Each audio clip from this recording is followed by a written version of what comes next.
everyone, thank you for joining me today for our teen craft program. I'm Stacey, the teen services librarian at the Naper Boulevard Library, and we're going to make some Shrinky Dink pins today. The supplies that you're going to need for this craft are pretty easy to find. We have some Shrinky Dink plastic, often just called shrink plastic, and I have some clear ones and some frosted ones, and you'll see how each of them turn out different as we go along doing this craft.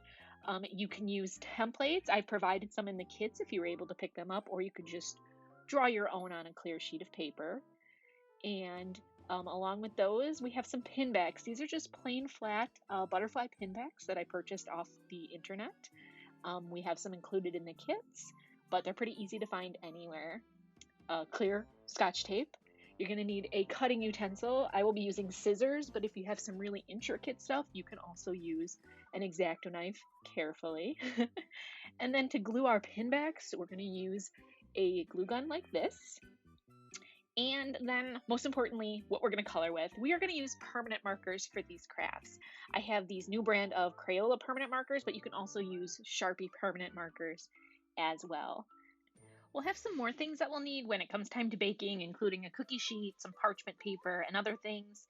But for the time being, what you really want to do right now is preheat your oven or your toaster oven to 325 degrees so that it'll be ready when we are ready to bake.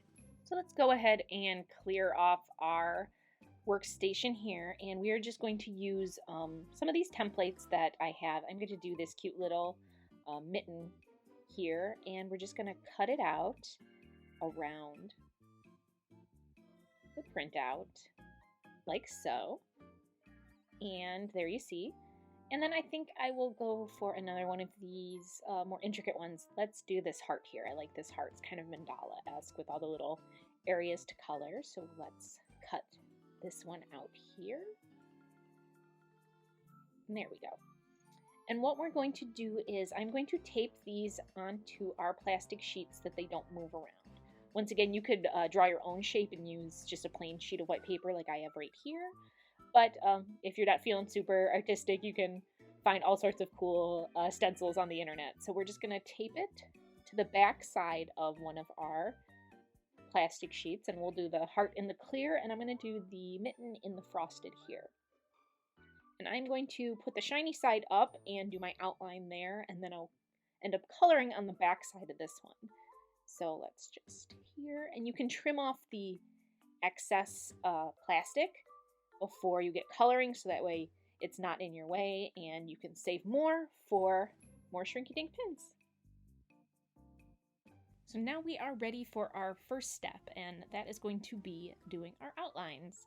So when I do outlines, I like to use just a black permanent marker. So I'm going to outline everything here on this sheet, and then we're going to end up coloring on the back sheet, and that is so we don't sort of mess up our lines, and we will keep a really nice outline that is very defined. And as you know, with Shrinky Dinks, this plastic is going to shrink to 1/3 of the size that it is, and so the width of your lines is actually going to make a big difference when you are doing this step. So we're going to go through here, and bear with me as I try to do a really good outline on these. I'm going to mess up. I just know it, so don't think this is going to turn out perfect, but we're going to make it work here. So we're just going to outline all of these little straight lines, which can sometimes be a little bit tricky. That one got a little wavy. There we go. Not bad. And once we are done outlining this, then we will do our second one and get to coloring. So let's do here. I'm kind of trying to press down a little bit and get a thicker line here. And, oh, see, there we go. I spoke too soon and kind of got a little wavy. So let's make this a super thick line. We'll do this one first, and I'm going to go over and try and make these lines a little thicker, so that way I cover up my little mistakes here. See, I spoke too soon.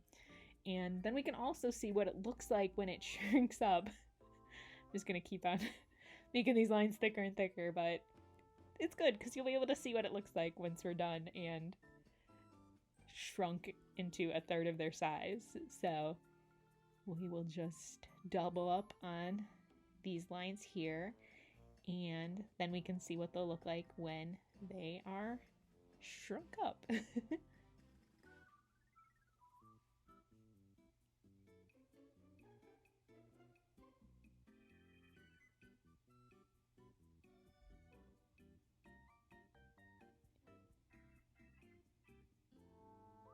And we're going to do the outside here, like so. And I'm going to go over it too much and I'm going to ruin it even more, so we're just going to... It's going to look beautiful when it shrinks. That's sort of the blessing of these, is that you get to hide a lot of your mistakes when they shrink up. And there we go. Perfection. We have some thick lines, some thinner lines, and so here, let me put this up to the screen. You can kind of see. And I will do the same thing with my heart here. And as you can see, I was a little bit more successful with my lines on my heart. So let me take off the backing here so you can kind of see how it turned out here. And here was again on our mitten one. That is the frosted. And there you go. So we have our outlines on one side, and now we are going to color on the opposite side of the one that we did our outlines on. And I find this helps keep our colors from blending too much. So we'll start here with our mitten. I think I'm going to go with some good old red and green on here. And I am going to speed up my coloring so that you do not have to watch me do all of the coloring, but you're just going to want to color in every little portion here that you like. And like so. And the good thing about permanent markers is you get a really vibrant color once everything is shrunk. On the frosted, like this one, you can actually use colored pencil, but it will be a much subtler color even after it shrinks, so just something to keep in mind. I don't recommend colored pencils on the clear ones. It just does not turn out very well in my experience, because there's nothing for the pencil to sort of grab onto. So I'm going to alternate, and we'll do some red, and I think I'm actually also going to leave one or two white spots on the collar of the mitten, so you can kind of see what it looks like with the frosted kind of white color once it shrinks. So let's go and finish up here, coloring all of our diamonds, like so. And you can always go back and once it dries, do another coat of the color if you want it even more vibrant. I will not really be doing that in this for the most part, and because I want you to all be able to see what it looks like and not have to watch me color for days. But there we go. So you can see, we turn it over, make sure that it looks like you got every little bit colored in. And I think for my heart here, I'm going to go with some more pastel-y colors. And you don't have to watch me do this, but I'm going to do the same thing and color on the back sides. And I will get started here, and through our magic of fast forwarding and video editing, you will see a finished heart here. You didn't want to watch me color that whole thing. But there we go. You could see how it turned out, and it's looking really great. So let's move on to our next step. And our next step is we are going to cut out our shapes. So using my scissors here, I'm going to cut around the outline of both of my shapes here. And for my heart, I am going to go right up to my outline here and not leave any space. So you can kind of see what it looks like right up to the edge once it shrinks. And there we go, like so. Let's trim, just make that too pointy on the bottom there. So you can see, there we go. And I am going to, for the frosted one, I'm going to leave a little bit of the edge. So I'm going to cut it not quite right up against the line, but leave a little millimeter or two of the edge. You can do more if you'd like, but I kind of wanted to show you what it looks like once it shrinks, and you got a cute little white border there. So now we are ready for the baking. And now, in order to get ready for our baking, we are going to need a cookie sheet or tray for our oven, or in my case, my toaster oven, so I have this tiny one. And we're going to cover that with aluminum foil, and that will keep any little bits from the tray getting stuck on your Shrinky Dink. And we're going to need some sort of paper to line the tray with. This is just cut from a brown paper grocery bag. You can use parchment paper like I have here. It works really well. But if you don't have any of these things, you can also just cut a sheet of plain white printer paper to the size of your tray in order to lay them down. This will just help it from getting stuck on any of the hot metal aluminum foil. So I'm going to go ahead and use this parchment paper that I have cut to the size of my tray. And then I'm going to put my Shrinky Dinks down on top of the tray with the outline side down and the colored side up. And I find that this works the best and keeps them from curling up in a strange sort of way. So then you're going to pop these in your oven for 2 to 3 minutes. That was set to 325 degrees. And voila! Here we go, our Shrinkies. Look at how much they shrunk up. Unfortunately, I could not get my oven to show on film what it looked like when they were shrinking, so you can always go and look up at how this happens. But if you find that your pieces might be a little curled, you can just gently press them with a sheet of paper like I'm doing to sort of flatten them while they're still warm.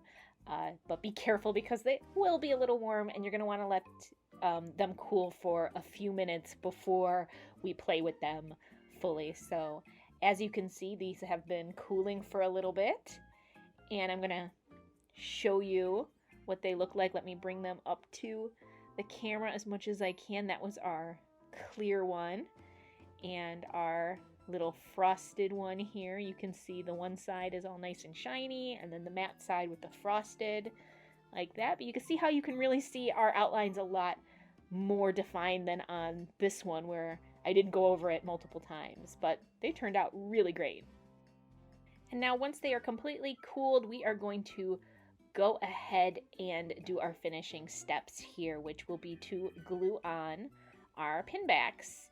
And I just want to kind of show everyone what it looks like here a little bit closer to my camera. I got a little bit of, this one's not completely flat, but that is going to be okay because the way it curled up, it's going to look great with our pins. So we're going to use a hot glue gun for our pin backs here. You only need a little bit of glue. You can use super glue as well, or any Gorilla Glue, stuff like that, but I find this works great. And one step you can do, which I'm going to do since on this one, is I'm going to color the outlines of this pin here, my heart one with the black, all along the edge, since I did it right up to the line, as you'll remember, instead of leaving a little gap. I think this will finish it off really nicely before we pin it. And I'm going to show you at the very end of this video another way you can finish these off that are an added bonus, not anything you have to do, as this step is also optional. And once our hot glue is nice and to temperature, we can go ahead and finish up our pin. So I like to just hold the butterfly pin back like this, and we're going to put a small dollop of glue right on the center there, like so. You don't need very much for these. And then I am just going to press it onto the center of our pin, like so. And there you go. And once it is completely dry, it will be nice and stuck there, and you will be able to attach it to all of your fun backpacks and things like that. And then I'm just going to set it upside down like that while it dries. And we'll do this for the second one here. Same thing, just a teeny tiny bit of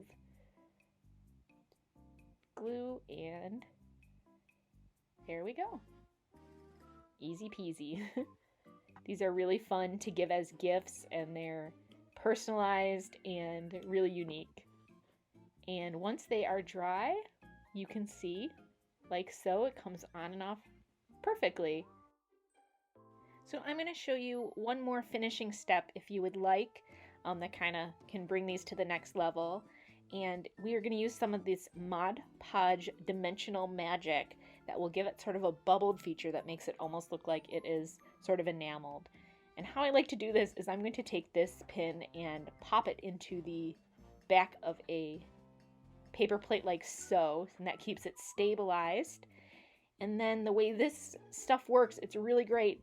You just take off the cap here, and you're just going to pour a little of this from this teeny tiny tip here all over the top of your pin. Let's see if you can see it here.